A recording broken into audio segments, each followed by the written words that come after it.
Hello, everybody. Hope you're doing fine. I'm here to talk about an interesting topic today, and that's conditioning. Yes, very interesting one. Follow me till the end, and I have an interesting thing to share with you as well. So, what's conditioning? In terms of a Wikipedia definition or a general way, conditioning is a process of training or accustoming someone to do certain things in a certain way. Or it is a kind of a belief system that is ingrained in a person.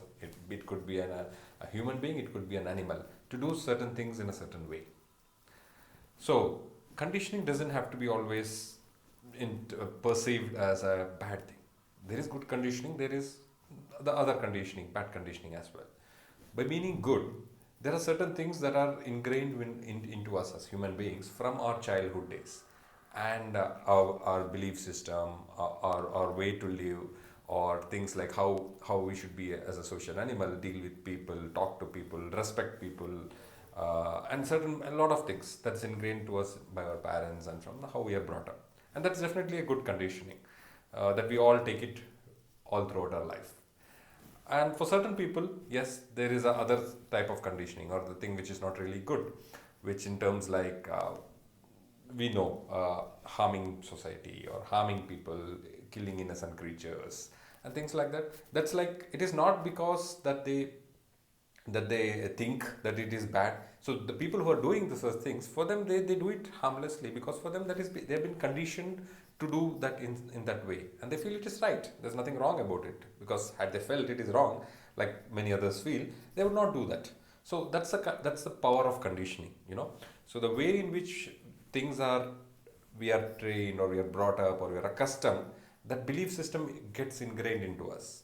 And fortunately or unfortunately, there are ways to change that as well. It is not that if a certain person has been conditioned to see certain things in a certain way, and that has to be there throughout his life. No, at any time, at any point of time in life, it can be changed to either course. So that's a small thing about conditioning.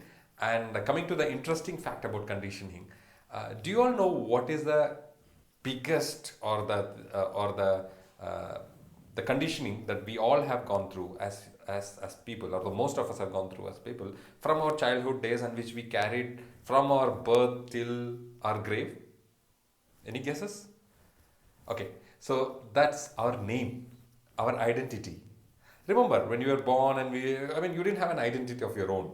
So your parents thought a name for you, they gave a name for you, and how were you? It was conditioned to you. Whatever be it, like my name is Money, I've been conditioned from my kid. Money, money, money, different people calling, parents calling, neighbors calling, relatives calling you, and that has ingrained in you. And then slowly you started responding to it, and then that's how it's there. Now today anybody calls me from anywhere, I turn back. How do I respond to it? Because it's been conditioned into me, and that's definitely a good conditioning. That's my identity. So each one of us have been conditioned with our name, and that's something very interesting that I realized of late, and I want to end by sharing that note. Thank you for watching. See you again.